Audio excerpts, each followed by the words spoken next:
Who gon' take it there? Who gon' take it there? Who gon' take it there? Who gon' take it there? Electricity, electricity, electricity, electricity. You know what's in the air. You know what's in the air. You know what's in the air.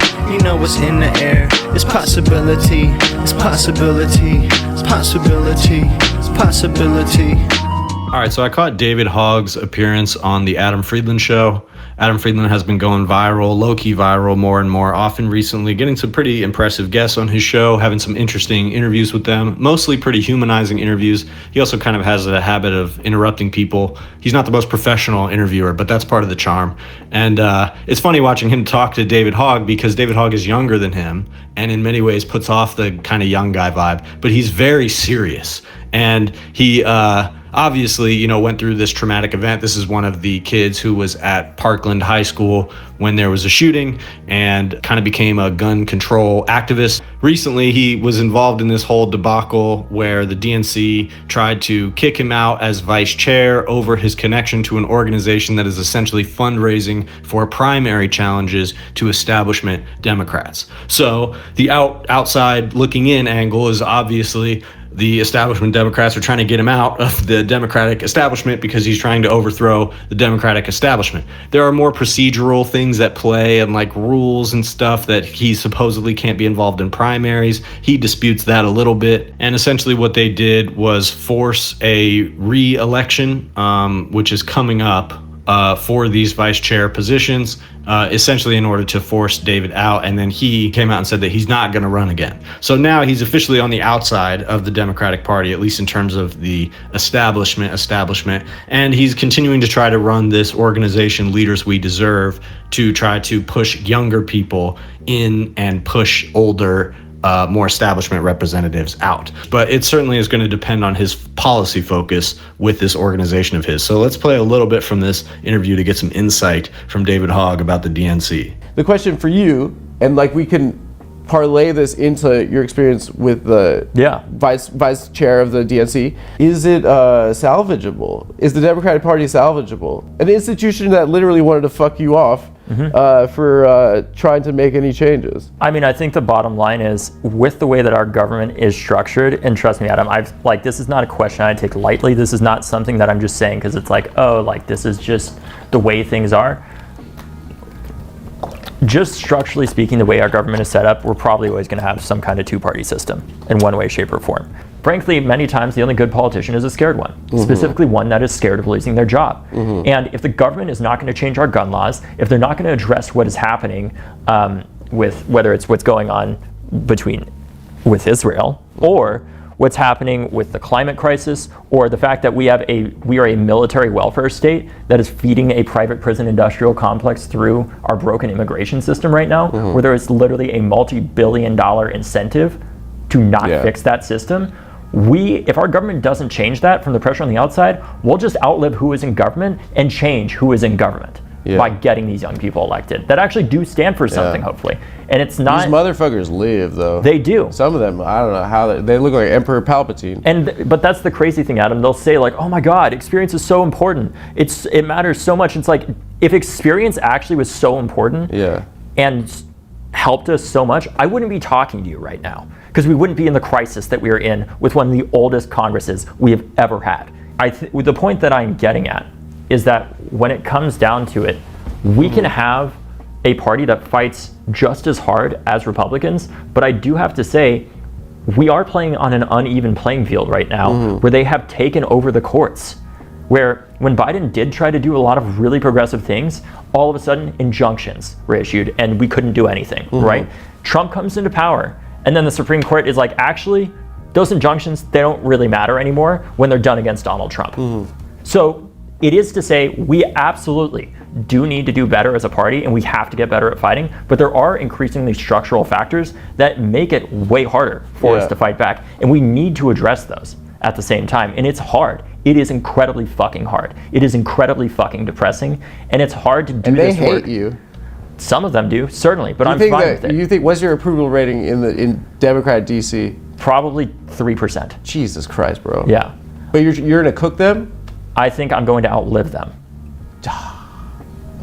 thing I'm getting at, Adam, is in DC, the 3 questions I hear most often from different groups that get involved in these campaigns is not like, oh, like, is the candidate actually charismatic enough to like win? How are they polling? Right? Like things you would typically think about. It is extremely depressing how much actual conversation there is about democracy. Because the 3 questions that get asked most is, what is AIPAC doing in this race? What is crypto doing in this race? And what was their last quarter's fundraising, and how much cash do they have on hand? Yeah. That's all of it. So you guys need to get as much money. We do. Yeah. We need to get money because we don't take money. There was somebody who called me after we supported Zoran, and he's like, I was going to give you this substantial amount of money that he had pledged previously, and he's like, I'm not doing that anymore. Why? Because you guys supported Zoran, and I don't agree with him on Israel. But because we have so many small dollar donors, I got to say, look, man, like that's you. Yeah. We're going to continue doing this work because we're supported by 220,000 individual people around the country who support us, because our candidates, they don't take corporate money, we don't take corporate money, and we have to make sure that we have the independence to be able to actually create the change that we need. And it's fucking hard. It's incredibly hard. But what I need from people that are listening to this, if they take nothing else, is to consider running for office. Because this is not these guys. You don't want these guys. I mean, honestly, these some of them could. Some of the dregs of humanity. Because I'll tell you this much, these guys in DC are not actually that fucking smart. Some genuinely interesting points that he makes here. He's a little bit unclear about what he says at the end there, but I think what he's saying is that conversations that he hears amongst people that are involved in different like fundraising organizations and the different organizations that go into running races for Democrats throughout the country, the main things that he's hearing internally is questions about AIPAC, and he says crypto kind of mysteriously. They don't talk about that a lot in this interview, but putting AIPAC and crypto right next to each other is very interesting. If you said that about the Republicans, that wouldn't be that surprising. Democrats, it's not that surprising, but it's a little bit surprising. And it shows that even Democrats are opening the door, to the dark money coffers even further, accepting crypto money. And it seems like what he's saying here is that they're trying to keep track of how crypto money is affecting races. And whether that's something they need to be on top of, whether that's something that they need to try to court. Certainly that's what he's saying in terms of AIPAC. How big of an impact is AIPAC going to have on this race? So I think he has his head on straight in a lot of ways. And I think what has always appealed about David Hogg is a sense of militance, which is ironic because he's, his number one issue is like against guns and trying to, sort of demilitarize the streets of America. But at the same time, his approach to rhetoric has always been very fiery and sort of finalistic. And he's the kind of guy that you could picture if he had some power. I'm not sure, who knows if he ever will, really like throwing an ultimatum out there. You know what I mean? And that is the kind of politics that needs to happen. So David right now has no power within the Democratic Party. And what he's talking about with this fundraising structure outside is that they have a lot of grassroots donors, but as of right now, they don't necessarily have enough to compete. So this is going to be essentially the structure of the Democratic Party fight going forward. Is you're going to have these big money donors pouring money into anybody from Cuomo to John Fetterman to whoever the fuck to go against anybody who is grassroots funded. And you definitely see this with Zoran, where Zoran does not in the primary have any ties to AIPAC or groups that would influence him to shy away from that issue like most politicians do. And so he said things that most politicians wouldn't say about that.